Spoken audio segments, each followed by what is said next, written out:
یہ وضو کا طریقہ سن لیں ذرا ایک دفعہ.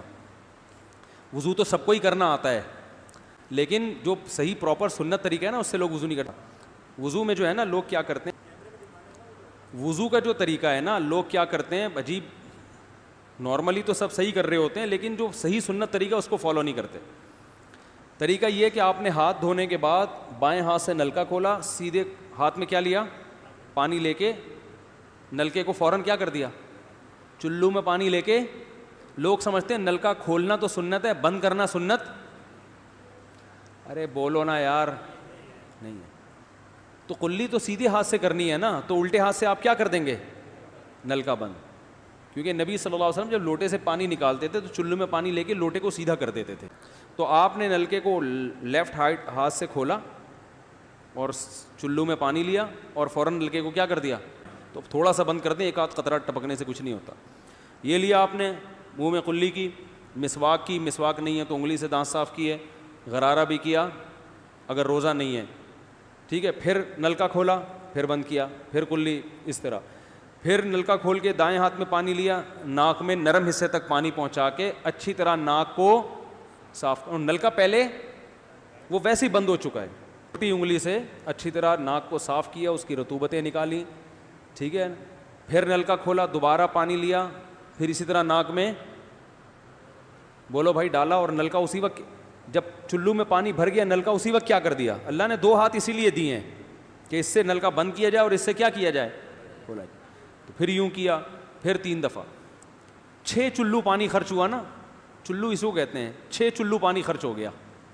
پھر آپ نے کیا کیا, نلکا کھولا لیفٹ ہاتھ سے. جو اصل طریقہ ہے وہ تو یہ ہے, سیدھے ہاتھ میں پانی لے کے نلکا بند کیا اور سیدھے ہاتھ سے پانی پیشانی پہ ڈال کے دونوں ہاتھوں سے پھیلا لیا. 3 دفعہ اس طرح کیا. اس پہ عمل نہیں ہوتا تو پھر اتنا کر لو کہ دونوں ہاتھوں پہ کیا لے لو, نلکا کھول کے پانی لے کے پیشانی پہ ڈالو اور فوراً نلکا کیا کر دو, بند کر دو, اور پھر ہاتھوں سے اچھی طرح اس کو ملو. سمجھ میں نہیں آ رہی بات؟ تو یہ عمل کتنی دفعہ کیا, نلکا ہر دفعہ میں بند ہو رہا ہے. ہمارے یہاں جس ٹائم پہ نلکا کھلتا ہے تو جب تک وضو مکمل نہیں ہو جاتا بند ہونے کا نام نہیں لیتا. 3 دفعہ آپ نے منہ اچھی طرح دھو لیا. داڑھی ہے تو اس میں کیا کر لیا, بڑی داڑھی ہے, میری داڑھی ہے ایسی, میں تو چلو سے پوری داڑھی دھو لیتا ہوں, چھوٹی سی داڑھی ہے, تو داڑھی میں خلال کر لیا آپ نے. اس کے بعد آپ نے بازو کیسے دھونے ہیں, بازو دھونے کا بھی یہ طریقہ ہے. لیفٹ ہاتھ سے چلو میں پانی لیا, جب سیدھے ہاتھ میں پانی آئے گا تو یوں کیا. قرآن میں کیا ہے کہ قمتم الی الصلاۃ فاغسلوا وجوہکم وایدیکم الی المرافق, اپنے ہاتھوں کو کوہنیوں تک دھو. بتا ہے دھونے کا عمل ہاتھ سے شروع ہوگا, ختم کہاں ہوگا, پانی یوں نہیں بہانا, اس طرح بہانا ہے پانی, یہاں سے یوں جائے.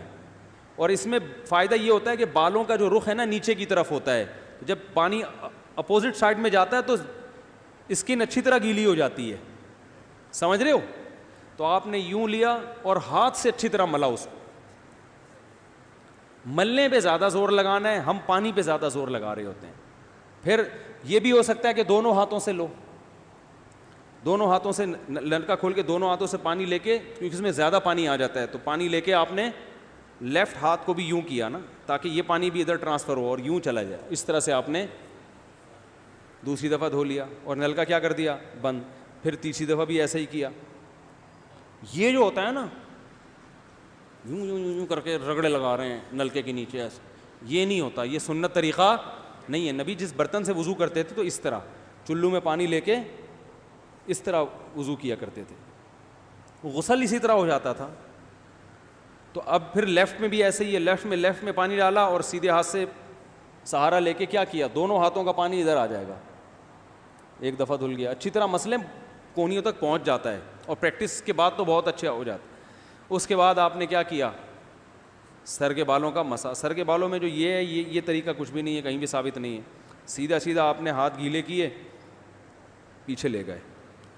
ایک حدیث میں صرف یہاں تک آتا ہے, ایک حدیث میں واپس لانا بھی. تو دونوں طریقے ہیں مسا کے, صرف پیچھے لے جاؤ یا پیچھے لے جا کے پورے سر پہ ایسے ہاتھ پھیر لیا, کیا ہو گیا, سر کا مسا. پھر انگلیوں کا، وہ کانوں کا، الاذنان من الراس، حدیث میں آتا ہے کان کس میں سے ہیں؟ سر میں سے. کیا مطلب اس کے لیے نیا پانی لینے کی ضرورت نہیں ہے. کان کا مسح کیا اور کانوں کی لو کا مسح کیا. گردن کا مسح بہت اختلاف ہے اس میں. احناف کے ہاں سنت، احناف بھی نہیں کہتے، افضل ہے، بہتر ہے. سنت کے لیے جتنی مضبوط دلیل ہونی چاہیے وہ گردن کے مسح پہ نہیں ہے، اس لیے احناف کا بھی فتویٰ یہی ہے کہ بہتر ہے کر لو، سنت نہیں، زیادہ زیادہ اس کو مستحب کہا جائے گا. تو گردن کا مسح کر لیں تو بھی ٹھیک ہے، نہیں کریں بولو بھائی ٹھیک ہے. لیکن یہ جو یہاں کا مسح نہیں ہوتا، بعض لوگ پوری گردن کو یوں کر کے لا رہے ہوتے ہیں، ایسا نہیں ہے. تو گردن کا مسح یہ جو یہاں سے کیا جاتا ہے، یہ پچھلے جانب سے ہمارے حضرت اس کے قائل نہیں تھے. وہ کہتے تھے مسح جہاں بھی شریعت میں ملتا ہے یہاں سے ملتا ہے. تو ان کی رائے یہی تھی کہ اگر گردن کا مسح کرنا ہے تو گدی، گردن نہیں گدی کا مسح وہ یہاں سے کر لے. لیکن یہ کوئی نہ سنت مؤکدہ ہے نہ کوئی زیادہ تاکید ہے اس کی، کوئی کرے ٹھیک ہے، نہیں کرے تو بھی ٹھیک ہے. تو اس کے بعد اس لیے کہ بہت سے لوگ اس کے قائل نہیں ہیں تو ان سے بحث نہ کریں، ٹھیک ہے نا. بہت سے لوگ نہیں کرتے گردن کا مسح، بہت سے علماء فقہا اس کے قائل نہیں ہیں. اس کے بعد آپ نے پاؤں دھونا ہے. تو پاؤں میں بھی یہ کہ قرآن نے کیا کہا کہ الی الکعبین، انگلیوں سے شروع ہوگا اور ٹخنوں تک پانی جائے گا. تو انگلیاں رکھیں نلکے کے نیچے اور لیفٹ ہاتھ سے اس کو اچھی طرح کیا کریں، دھوئیں اور انگلیوں کا خلال بھی کریں. بہت چند سیکنڈ میں ہو جاتا ہے یہ کام. اور پھر نلکا بند کر دیں. پھر دوسرا پاؤں سیدھے ہاتھ سے نلکا کھولا، سیدھا ہاتھ نلکے پہ رکھیں اور الٹے ہاتھ سے پاؤں دھوتے رہیں. جیسے ہی دھل جائے تو میرا خیال ہے ایک مگا پانی بمشکل استعمال ہوتا ہے، ایک مگا جو ہوتا ہے نا نہانے والا. لیکن آج اگر جو لوگ وضو کر رہے ہیں نا، ان کا پانی اگر آپ دیکھ لو تو بالٹیوں کی بالٹیاں خرچ کر رہے ہوتے ہیں، اور معذرت کے ساتھ کم بختوں کا وضو پھر بھی نہیں ہوتا. پھر بھی ان کو شک ہوتا ہے کہیں کوئی جگہ خشک نہ رہ گئی ہو. تو وہمی نہ بنے، اس طریقے سے وضو کریں، یہ سنت طریقہ ہے. اور قرآن میں بیان بھی یہی کیا کہ یہاں سے شروع کرو یہاں تک لے کے جاؤ. کافی ہو گیا میرا خیال ہے. اللہ تعالیٰ سمجھنے کی، عمل کرنے کی توفیق عطا فرمائے. وما علینا الا البلاغ.